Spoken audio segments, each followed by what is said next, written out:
O maior terror para quem vai fazer a prova de linguagens é o fato de você precisar ler aqueles 50 textos. Muita gente perde muito tempo na prova de linguagens, acaba tendo que chutar questões, acaba errando, obviamente, né, que você chuta. A probabilidade de erro é muito, muito grande. Nesse vídeo eu vou te mostrar como você foge de todos esses problemas que muita gente não consegue sair na prova de linguagens, consegue sim fazer uma prova melhor, porque eu vou te mostrar 7 macetes simples que eu ensino para os meus alunos. Vou liberar agora para vocês esses 7, sendo que o quarto macete ele é muito, muito legal, foi um macete que eu percebi agora recentemente, dando aula para os meus alunos, e vou compartilhar aqui nesse vídeo. Então presta atenção, porque esse vídeo aqui vai ser um divisor de águas para você que quer ir bem na prova de linguagem, mas acha que a prova de linguagem é muito subjetiva, muito doida, muito interpretativa, muito, enfim, sem padrão. E vou te mostrar que existem sim padrões, existem sim macetes que vão te colocar muito na frente das outras pessoas e vão fazer você chegar aí a seus 35 acertos em linguagens e seus 700 pontos. Prova de linguagens é muito, muito tranquilo de você fazer, sabendo fazer do jeito certo. Beleza? Então preste atenção na minha tela agora. O primeiro macete ele é muito legal, que é o macete para você identificar as questões fáceis da prova. Como é que eu faço para identificar essas questões fáceis, profinho? Muito tranquilo. Você vai procurar a tigela funda. Profinho, o que é a tigela funda? São as questões que envolvem tipos, gêneros e linguística aplicada a uso. Tipos textuais, gêneros textuais e linguística aplicada a uso. Por exemplo, vai fazer uma prova, vamos supor que você vai resolver a prova do Enem. Essa prova aqui, ó, Enem, pá. Beleza. Em vez de você começar a prova de linguagens pela questão 1, depois pela questão 2, depois pela questão 3, você primeiro faz as questões da tigela funda. E quais que são essas questões? Vamos recapitular aqui, ó. São as questões do tipo, gênero, cadê? Tipo, tipos textuais, gêneros textuais, linguística aplicada ao uso, de funções da linguagem e DA, divulgação de anúncio. Então, a mais fácil de você encontrar no primeiro momento é a de divulgação de anúncios publicitários, que são aquelas questões que geralmente tem um anúncio publicitário, uma imagem. Então, você já vem para a sua prova, e em vez de você começar pela questão 1, depois pela questão 2, você já começa pela questão 7. Porque você sabe que a questão 7 é uma questão de anúncio publicitário, ela é naturalmente mais fácil. Aí depois, em vez de você ir para 8, você pula para 9, porque é uma questão de anúncio publicitário mais fácil. E você vai folheando, você vai pular para 15. Então a minha ordem de questões nessa prova não seria 1, depois 2, depois 3. Ela seria a questão 7, depois a 9, depois a 15. E você continua, ó, folhando, opa. Aí depois a questão 27, você está percebendo? Por quê? Porque isso vai te ajudar a você ter um pouco, e depois a questão 32. Então são essas 5 questões que eu faria primeiro, as questões de anúncios. Isso vai te ajudar a ter mais confiança, porque são questões naturalmente mais fáceis, então você sabe que vai acertar com mais facilidade. E são questões que aumentam a sua nota da TRI, porque na TRI, quanto mais questões fáceis você acerta, seguindo a coerência pedagógica, maior vai ser sua pontuação. Então esse é o primeiro macete, você procurar as questões mais fáceis, começando pela tigela funda. Se você quiser realmente aprender a fazer a prova de linguagens, você pode se inscrever no meu curso Linguagem Sem Segredos, em que eu te explico todos esses assuntos com a teoria e com exercício. Se tu quiser me ajuda, o link aí do curso está na descrição do vídeo. Você consegue ver aí em 4 dias o curso todo, porque é muito rápido, muito fácil, muito prático. Como é o método Linguagem Sem Segredos por dentro? Primeira coisa, o primeiro módulo, ele fica nesse cantinho aqui. É um módulo para você entender a prova de verdade, como a prova de linguagens é corrigida, como que a gente faz exatamente, qual que é a ordem certa para você resolver as questões, tá? Sempre muito explicativo, ilustrado. Como são as questões mais fáceis, como é que você identifica, como que é a tal da tigela funda, qual que é o melhor jeito de você resolver as questões da prova de linguagens, tudo assim muito no quadro, tudo muito prático, tudo muito explicativo mesmo, tá? E depois a gente começa a falar sobre cada um dos assuntos. E aqui é legal porque você vai conseguir ver a matéria, só que você vai ter muito mais resultado estudando menos da metade da matéria, que é o que realmente cai. Então aqui eu te mostro a teoria por trás de cada assunto. São aulas rápidas, são aulas de aproximadamente 12 minutos. Vamos ver por quê? Porque eu sei que você não gosta de aula longa. Então, em vez de fazer uma aula de 1h30, eu faço várias aulas de 12 minutos. Sempre assim, ó, ilustrando tudo para você saber exatamente o que tem que ser feito. E depois a gente começa a fazer as questões e eu corrijo as questões aqui também em vídeo. É legal você fazer antes para depois ver comigo então a correção, tá? Então aqui eu venho corrigindo. E é legal que você vai conseguir corrigir junto comigo, fazendo as minhas anotações e vendo qual que foi o meu raciocínio. Eu faço a mesma coisa nos outros assuntos, tá? Gêneros, que cai muito, linguística aplicada ao uso, funções da linguagem, divulgação de anúncios. É legal que os módulos, eles estão na ordem da dificuldade das questões. Então, o módulo 1, do módulo 1 ao 5 são as questões mais fáceis, do módulo 6 ao 8, as questões médias, e do módulo 9 e 10 são as questões mais difíceis. Aqui eu te mostro como é que você interpreta questões de artes plásticas. Vamos então agora... Como é que eu faço para acertar questões? Por exemplo, teve uma questão do head-made, aqui a gente explica exatamente o que é o tal do head-made, que cai toda a prova, praticamente cai, que é essa questão aqui da bicicletinha, essa questão aqui, ó. A gente ensina exatamente essas técnicas aqui, que é o que realmente cai, tudo baseado em questões. Logo depois a gente faz várias questões e comenta. Eu te mostro como é que você interpreta cada questão. Depois, ó, literatura e vanguardas, eu te mostro quais são os assuntos da literatura que realmente cai, vanguardas, quais são as vanguardas que caem, futurismo, cubismo, dadaísmo. E muito fácil, te mostro as principais características. Depois a gente vem para a parte de interpretação de poemas, te ensina realmente a interpretar essas questões, te ensina as principais figuras de linguagem que caem, metáfora, comparação, sinestesia, etc. E que tem alguns bônus, que tem simulados, listas extras, questões que já caíram 20 vezes em linguagem do mesmo assunto, e toda hora eu coloco aqui atualizações e você pode colocar os seus comentários aqui embaixo da aula. Então a forma mais rápida, prática, para você tirar um notão na prova de linguagens é o método de Linguagem Sem Segredos. Ele é um curso feito para a véspera, ele é um curso de véspera. Em 4 dias você consegue ver o curso inteiro e já tirar um notão na sua prova de linguagem. Tu gostou? Eu também gostei muito! Eu assinei curso de linguagens do Vinícius no meu 2º ano do ensino médio e foi essencial para mim, porque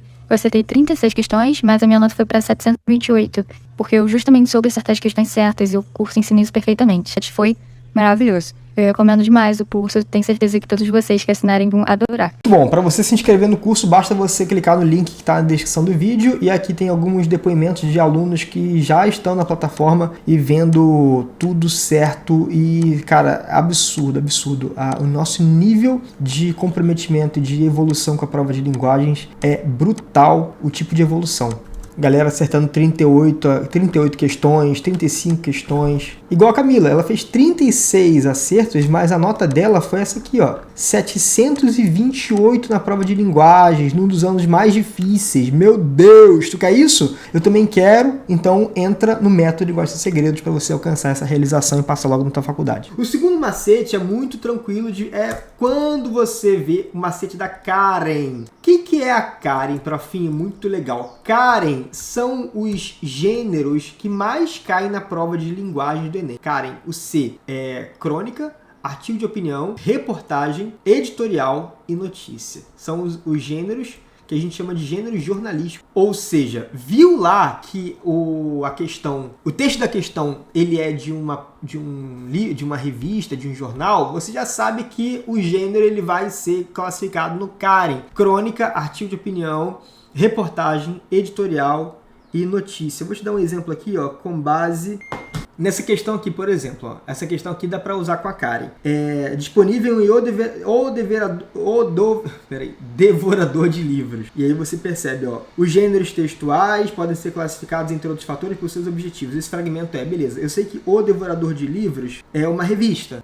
Uma revista que comenta sobre livros. Tá, Devorador. Uma revista que fala sobre livros. Então é um gênero jornalístico. Se encaixa na Karen. Então se encaixa na Karen, pode ser o quê? Reportagem, resumo não, sinopse não, instrução não ou resenha. Então só vai ficar entre a A e a E. Então você consegue eliminar várias questões, várias alternativas só com o macete da Karen. E aí agora você pode inclusive verificar aqui, ó, qual que é o objetivo desse texto. O objetivo desse texto é fazer uma avaliação, dar uma opinião sobre a obra. Então, o gênero que dá opinião sobre a obra não é reportagem, o gênero é resenha. Pronto, você fez a questão rapidinho usando o macete da Karen. Muito bom esse aqui, né?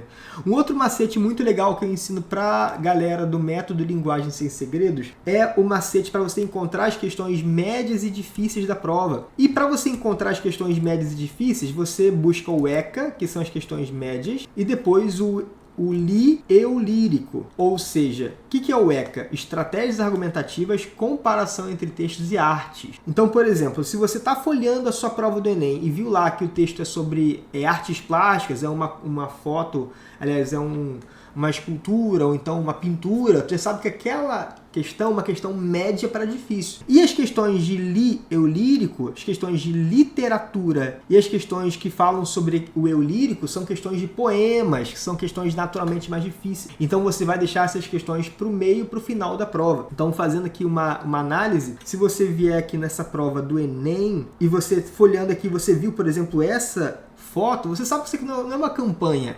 Quando tem olhos sobre a tela, é uma pintura.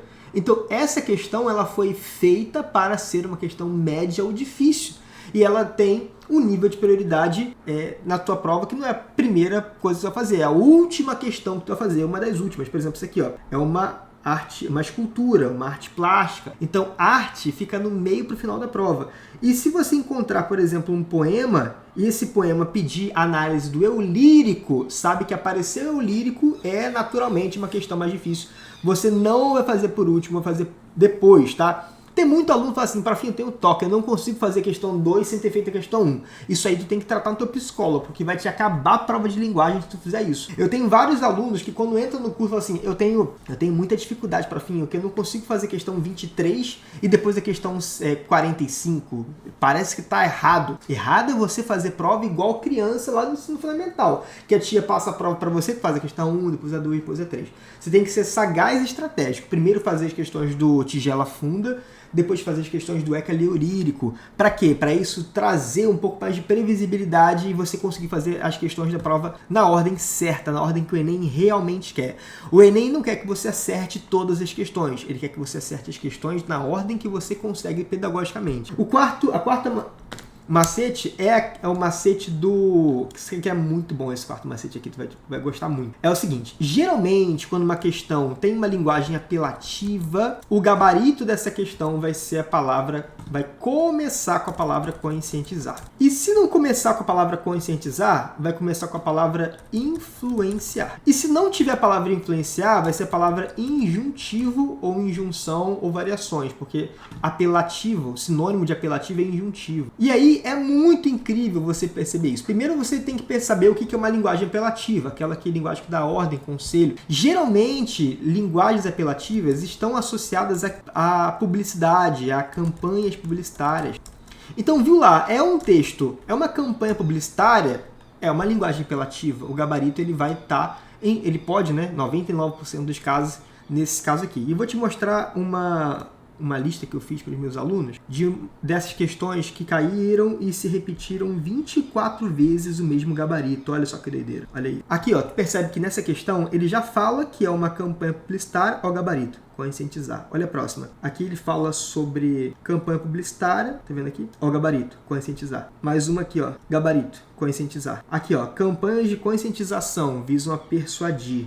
Ele deu uma mudada aqui, mas no final das contas é a mesma coisa, ó. Buscam conscientizar, vendo aqui outra aqui, ó. Nessa campanha, foco, conscientizar. Uma campanha, foco, conscientizar. Aqui uma outra campanha de respeito às torcedoras, percebe que tem os verbos no imperativo, é uma campanha de cunho apelativo. Promover a conscientização. Aqui um outro texto publicitário, foco conscientizar. E não acaba nunca, ó. Aqui eu tenho uma outra campanha publicitária, foco influenciar. Que influenciar e conscientizar são equivalentes. De novo, ó, influenciar. Texto publicitário, influenciar. Função conativa, que eu te falei, também influencia. Cara, isso aqui é muito incrível você perceber essa previsibilidade. Meus alunos fazem questões muito rápido com essa técnica da linguagem conativa. Gabarito é geralmente voltado para o verbo. A gente chama de técnica dos verbos de comando. O quinto macete é o macete da palavra fonte. Palavra na fonte. Geralmente, quando você está ali tendo que chutar uma questão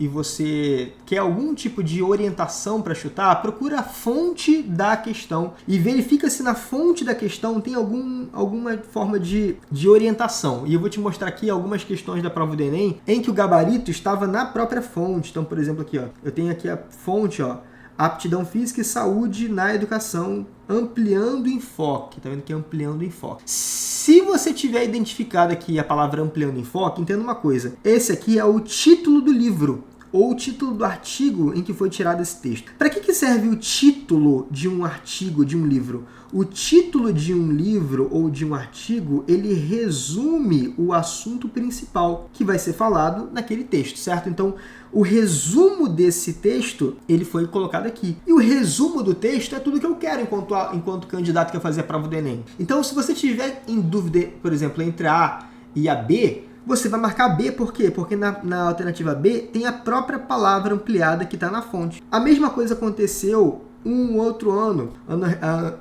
tem pouco tempo essa questão aqui. Uma questão relativamente difícil, uma questão que fala de eu lírico, então você já sabe que é uma questão de interpretação de poema, que você vai deixar para o final da prova. Caso não dê tempo de você fazer essa questão, você vê na fonte, júbilo, memória, noviciado pela paixão. Se tem a palavra memória aqui, você já sabe que isso aqui é o quê? É o título do livro em que foi tirado esse poema, certo? E aí você vai ver o quê? Vai ver se essa palavra memória, ela está presente em alguma alternativa. Se tiver presente aqui, ó, pronto, esse aqui é o gabarito. Isso aqui não é coincidência não, tá? É coincidência. Não, não é coincidência. Por quê? Porque o título do livro, ele resume o assunto principal dos poemas daquele livro. Isso tem muito a ver com a resposta. É claro que você vai usar isso aqui no último caso, quando for técnica de chute, mas meus alunos, no ano dessa questão, tiveram que chutar porque era uma questão difícil, então uma questão que exigia muito tempo de interpretação, e eles sabem que questões difíceis que exigem muito tempo são o último foco deles, então eles falam assim, cara, chutei no memória, pronto, é isso, gabarito, segue o baile. Esse foi o macete 5. Olha o macete 6, que é muito top também. Esse aqui é muito bom. Visão ampliada. Sempre que a questão tiver a ver com saúde, no Enem tem várias questões de saúde, tá? E tiver a palavra visão ampliada, a resposta vai estar relacionada à renda, à divisão de classes ou condição financeira da pessoa. No Enem, tem várias questões que falam sobre saúde, educação física e etc. Se nessa questão tiver esse conceito de visão ampliada, você vai marcar a palavra renda, divisão de classes, condição financeira. Visão ampliada significa o seguinte, as pessoas não fazem atividade física, não é porque elas não querem ou porque elas sejam preguiçosas, é porque elas não têm dinheiro para fazer atividade física, seja porque elas têm que trabalhar muito e por isso não tem tempo, tem que cuidar dos filhos, tem uma dupla jornada, porque elas são pobres, não têm acesso. Então, é uma visão ampliada de saúde, a pessoa ela não é sedentária porque ela quer, porque ela é preguiçosa, ela é sedentária porque ela não tem dinheiro para fazer atividade física ou tempo para fazer atividade física. Então, tá tudo relacionado à renda, condição financeira e divisão de classe, certo? Beleza. E isso vai te orientar muito aqui, ó. Quando você estiver fazendo a sua prova do Enem, você pode vir aqui, ó. Eu reuni todas as questões do Enem sobre visão ampliada. Vou te mostrar agora. Olha aqui. Vem direto no enunciado, vem aqui, ó. Com base na pesquisa, uma visão ampliada de saúde. Opa, visão ampliada de saúde. Vamos ver alternativas. Qual alternativa tem a ver com questão de renda, capacidade financeira, divisão de classe? Letra aqui, ó. Letra C, o gabarito. Ó. Facilitem a adoção da prática de exercícios com ações relacionadas à educação e distribuição de renda. Gabarito, letra C. Olha a próxima questão. O texto permite relacionar uma prática corporal com uma visão ampliada de saúde. Beleza, visão ampliada. Então, qual que é o fator que possibilita essa perspectiva? Letra B, o gabarito, condição financeira. Olha mais uma. Visão ampliada de saúde. No próprio enunciado vem aqui, ó. Visão ampliada que considera aspectos sociais intervenientes na prática de atividades físicas no cotidiano. Muito bom isso aqui. E o sétimo macete, ele é muito, muito legal, que é o seguinte. Existem objetivos nas questões que são objetivos meio versus objetivo fim. Geralmente você erra uma questão na prova de linguagens porque você não sabe qual é o objetivo meio e o objetivo fim daquela alternativa. Mas eu não vou falar disso agora, vou deixar um vídeo aqui muito bom. Toca nesse vídeo, continua vendo, porque lá eu falo disso, dessa sétima macete. Vai lá.